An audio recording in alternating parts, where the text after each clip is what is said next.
Saanvi Ruhaan episode 2। जैसे ही वो लड़की अंदर आई, अपने सामने का नजारा देख वो बुद्ध बन गई, क्योंकि उसके सामने उसके मासा और बाबासा का मृत शरीर पड़ा हुआ था, जिसे सफेद कपड़ों से ढका हुआ था। वो शौक से उन्हें देख रही थी, तभी उसके कान में गुस्से भरी आवाज पड़ी। कल मोही, तू मेरे भाई सा और भाभी सा को खा गई तू। तेरे कारण आज हमें ये दिन देखना पड़ रहा है। पैदा होते ही मर क्यों नहीं गई? हाय रे मेरे भाई सा। एक औरत अपने सीने पर जोर जोर से हाथ मारते हुए रो रही थी। वो लड़की अब भी शौक से खड़ी थी, मानो उसकी दुनिया ही रुक गई हो।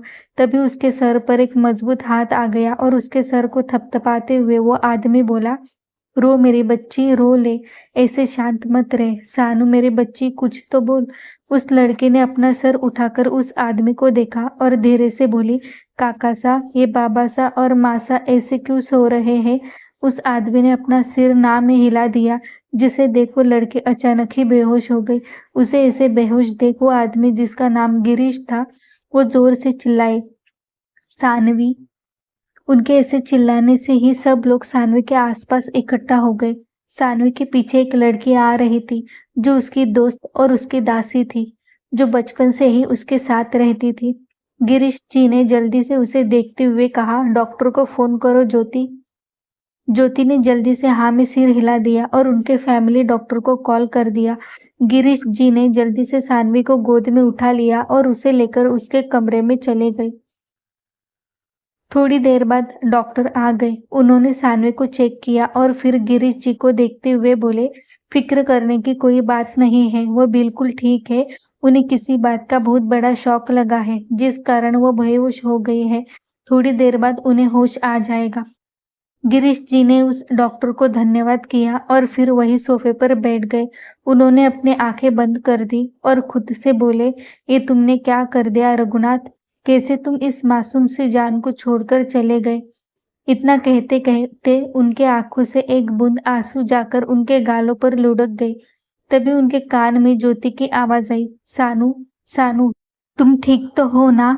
सानवी को होश आ गया था, जिसे देख गिरीश जी भी जल्दी से अपनी जगह पर खड़े हो गए और सानवी के पास जाकर बोले, तुम ठीक तो हो ना बेटा?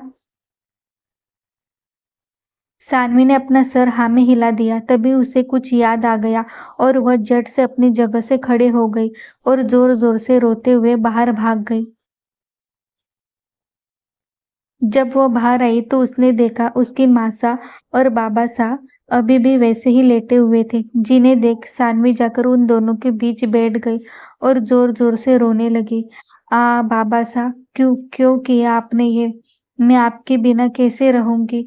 आप मुझे क्यों साथ लेकर नहीं गए, क्यों? सानवी बहुत ज्यादा रो रही थी। उसे इतना ज्यादा रोता हुआ देख गिरीश जी एकदम से पैनिक हो गए और ज्योति को देखते हुए बोले, उसे संभालो बेटा, अगर वो ऐसे ही रोती रही तो उसकी तबीयत खराब हो सकती है।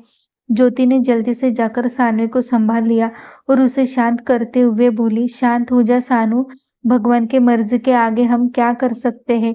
खुद को संभालो। तुम तो अपने बाबा सा की बच्ची हो ना। तुम ऐसे रहोगी तो बाबा सा और मासा को बहुत बुरा लगेगा।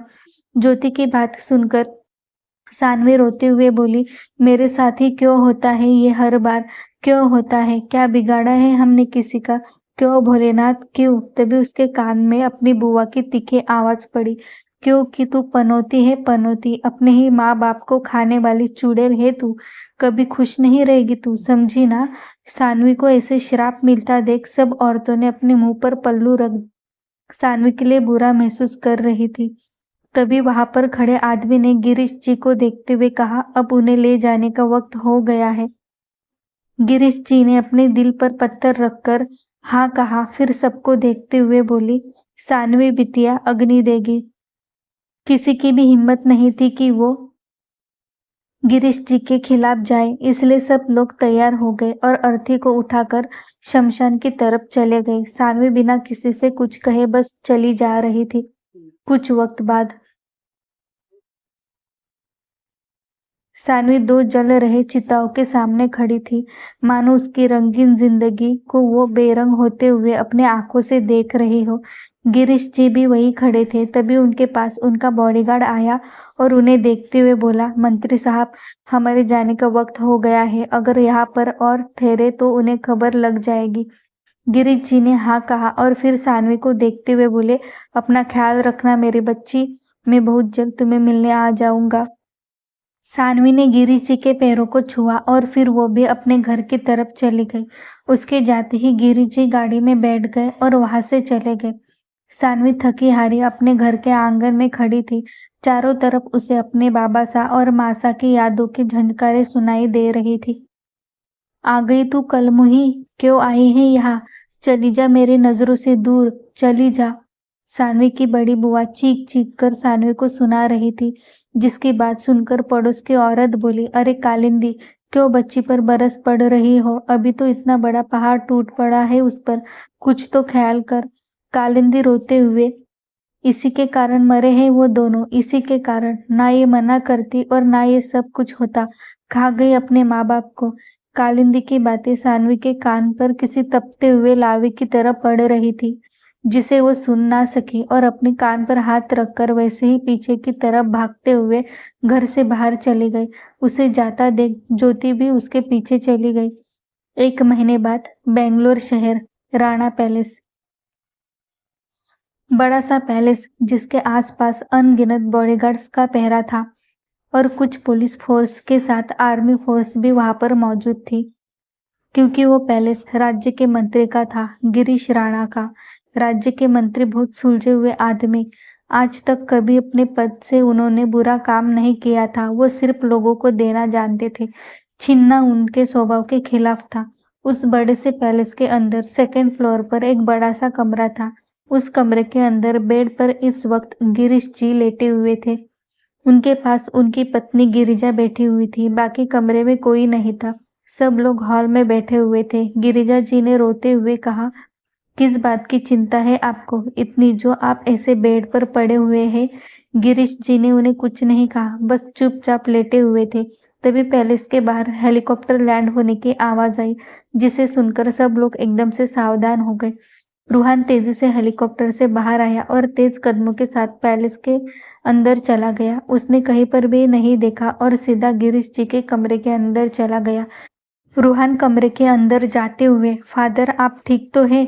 ये आपने क्या हालत कर दी है? रूहान को देख गिरिजा जी के चेहरे पर मुस्कान आ गई और वह रूहान को देखते हुए बोली, देख बेटा, पता नहीं क्या हो गया है, ना कुछ खा रहे हैं और न ही कुछ बोल रहे हैं। रूहान ने अपने माँ को देखा और शांति से बोला, मॉम आप फिक्र ना करिए, मैं बात करता हूँ, आप थोड़ी देर बाहर जाइए। रूहान की बात सुनकर गिरिजा जी बाहर चली गई। रूहान को देख खुश थी। उनके लिए रूहान बहुत सिंपल था। उसकी क्रूअल साइड कुछ लोगों को छोड़कर किसी को पता नहीं थी। उसके माँ के लिए था वो राम, लेकिन असल में था वो रावण। कमरे का दरवाजा बंद हो गया और रूहान ने गिरीश जी को देखा। गिरीश जी ने रूहान को देखते हुए कहा, अगर तुम मुझे ठीक होते हुए देखना चाहते हो तो मेरा एक काम कर दो। गिरीश जी की बात सुनकर रूहान बोला, इतना ही जरूरी था तो आप मुझे फोन पर बताते, मैं सब कुछ हैंडल कर लेता। गिरीश जी ने गहरी सांस ली और कहा, विनय तुम्हें एक तस्वीर देगा, उसे लो और ढूंढो, क्योंकि मेरी इतनी फोर्स होने के बाद भी मैं कुछ नहीं कर पा रहा हूँ। और एक बात, उसे कुछ नहीं होना चाहिए। रूहान ने अपना फोन निकाला और एक मैसेज कर दिया। 20 मिनट बाद रूहान का फोन रिंग होने लगा। उसने फोन उठाकर कान पर लगाया तो दूसरी तरफ से उसे कुछ कहा गया, जिसे सुनकर रूहान के चेहरे पर डरावनी मुस्कान आ गई और उसने अपना सर हिलाकर गिरीश जी को देखा, जैसे उसका काम हो गया हो। गिरीश जी ने खुश होकर कहा, अब तुम खुद उसे लेने जाओगे और एक बात, वो हमारे घर की बहू बनेगी। गिरीश जी की बात सुनकर रूहान, जो अब तक शांत था, उसके कलेजे में लावा फूट गया। रूहान ने गुस्से से गिरीश जी को देखा और जोर से चिल्लाते हुए बोला, कभी नहीं, ये आप सोचना भी मत फादर, मैं आपकी बात नहीं सुनूंगा। इतना कहकर वो गुस्से से अपनी जगह से उठ गया। एक बार फिर उसके दिल और दिमाग ने उसे वार्न किया, एक और लड़की जो मुझे नामर्द कहेगी, नहीं ये कभी नहीं होगा। मेरी बीवी वही बनेगी जो मेरे ऊपर का ये टैग हटाएगी। रूहान गुस्से से आगे बढ़ रहा था, तभी उसके कान में गिरीश जी की आवाज पड़ी, क्या तुम सच में नहीं करोगे? रूहान ने बिना पीछे मुड़े ही कहा, कभी नहीं। गिरीश जी ने, ठीक है, फिर आज के बाद मुझे कभी फादर मत कहना। अगर मैं मर भी गया तब भी मत आना यहाँ। इतना कहकर वो जोर जोर से खांसने लगे। रूहान ने गुस्से से अपने हाथों की मुठ्ठियां बनाई और जोर से बोला, फाइन, लेकिन मेरी तरफ से कोई होप मत रखना आप। उस लड़की को मेरा सिर्फ नाम मिलेगा और कुछ नहीं। गिरीश जी ने उसे कुछ नहीं कहा और खुश होकर बोले, कल ही तुम्हारी शादी होगी। रूहान ने कोई जवाब नहीं दिया, जिसे देख गिरीश जी बोले, उसे लेकर आना मेरे पास, तब तक मैं कोई भी दवाई नहीं खाने वाला। रूहान ने गुस्से से एक नज़र गिरीश जी को देखा और तेजी से थर्ड फ्लोर पर चला गया। थर्ड फ्लोर पर सिर्फ एक कमरा था और उसके पास बड़ा सा स्टडी रूम। स्टडी रूम के पीछे बड़ा सा जिम और बाकी जगह पर ओपन स्पेस था। रूहान तेजी से स्टडी रूम के अंदर चला गया और गुस्से से चेयर पर लात मारते हुए बोला, डिस्गस्टिंग मैन। और एक लड़की। उसने जल्दी से अपनी जेब से फोन निकाला और एक नंबर डायल कर दिया। एक ही रिंग में फोन उठाया गया। रूहान, अगर तुम्हारी इन्वेस्टिगेशन खत्म हो गई हो तो जल्दी से पैलेस आ जाओ। तभी स्टडी रूम का दरवाजा खुला और एक लड़का अंदर आते हुए मजाकिया अंदाज में बोला, तुमने पुकारा और हम चले आए। उस लड़के की बात सुनकर रूहान ने गुस्से से उसके ऊपर पेपरवेट फेंकते हुए कहा, शट अप वीरेन। वीरेन रूहान का इकलौता दोस्त, खुले मिजाज का आदमी। वीरेन देश के लिए काम करता है, सीक्रेट एजेंट की तरह, और वो एक मेडिटेशन भी है। सिर्फ बॉडी रिएक्ट से ही वो किसी को भी पढ़ सकता है। वीरेन ने रूहान को देखा और सीरियस होते हुए बोला, क्या हुआ तुझे, इतना टेंस क्यों है? रूहान ने एक नज़र उसे देखा और सिगार को मुंह में रखकर उसके कश लेते हुए बोला, मैं शादी कर रहा हूँ। Oh my God, oh my God, फिर तुम्हारी उन सारे गर्लफ्रेंड्स का क्या होगा? वीरेन ने नौटंकी करते हुए कहा तो रूहान ने उसे अपनी तीखी नजरों से देखा, जिसे देख वीरेन हड़बड़ाकर बोला, ओके ओके रिलैक्स यार, इतना डराता क्यों है? वैसे मुझे नहीं लगा था तुम अब तक कियारा के लिए रुके हो, मुझे लगा तुम उसे भूल गए। वीरेन की बात सुनकर रूहान के हाथों की मुठ्ठियां बन गई। उसने अपने गुस्से को दबाते हुए कहा, कियारा नहीं, कोई और लड़की है, फादर ने पसंद की है। रूहान की बात सुनकर वीरेन शॉक होकर बोला, एक मिनट, एक मिनट, कहीं तुम ये तो नहीं कह रहे हो जिस लड़की से तुम शादी कर रहे हो वो तुम्हारी गर्लफ्रेंड में से नहीं है और तुम उसे जानते ही नहीं हो? रूहान ने उसे एक डेडली लुक दिया, जिसे देख वीरेन जोर जोर से हंसते हुए बोला, the great man Ruhaan Singh Rana, जो सबको अपने जेब में लेकर घूमता है, वो शादी कर रहा है, वो भी ऐसी लड़की से जिसे उसने अभी तक देखा भी नहीं। हा हा हा, अच्छा फंसाया है तुम्हें मंत्री साहब ने। वीरेन की बात सुनकर रूहान कुछ नहीं बोला, जिसे देख वीरेन ने चुप होकर उसे देखा और वो झट से समझ गया। अब वीरेन भी सीरियस था। उसने रूहान को देखते पूछा, अब तुम क्या करोगे, कुछ सोचा है तुमने? रूहान ने उसे एक डेडली मुस्कान दी और बोला, चलो मेरे साथ, बेंगलोर गर्ल्स हॉस्टल। एक साथ कई सारी गाड़ियां हॉस्टल के बाहर आकर रुक गई। रूहान ने एक नजर हॉस्टल को देखा और देव को इशारा किया। रूहान का इशारा मिलते ही देव गाड़ी से बाहर चला गया। वीरेन ने रूहान को देखा और बोला, अच्छा तो यहाँ रहती है वो लड़की? रूहान, तभी देव ने आकर गाड़ी के कांच पर नॉक किया, जिसे सुनकर रूहा ने ग्लास को नीचे किया। तो देव बोला, वो कह रही है उनके साथ जो लड़की है, अगर उन्हें भी साथ लिया तो ही वह हमारे साथ आएगी, वरना नहीं। रूहान ने गुस्से से देव को देखा और जोर से बोला, मैं क्या उसे उसका ड्राइवर लग रहा हूँ या फिर कोई राह चलता भिखारी जो वो मुझसे डील कर रही है? बॉडीगार्ड्स के गाड़ी में बैठा दो उन दोनों को। देव घबराते हुए बोला, ओके ओके बॉस। इतना कहकर देव साइड हट गया। उसके साइड हटते ही रूहान की नजर वहां खड़ी लड़की पर गई। उसे देखते ही रूहान का दिल जोरों से धड़कने लगा, धक धक धक। दिलों की धड़कनें भी इतनी तेजी से शोर कर रही थी कि वीरेन के कान तक लंबे हो गए। उसने हैरानी से बाहर देखने की कोशिश करते हुए कहा, ऐसा भी क्या देख लिया तूने जो तेरा ये पत्थर दिल इतना शोर कर रहा है कि मेरे कान तक लंबे हो गए? रूहान ने ग्लास को ऊपर चढ़ाया और ठीक से बैठते हुए बोला, कुछ नहीं, अब शांत हो जा।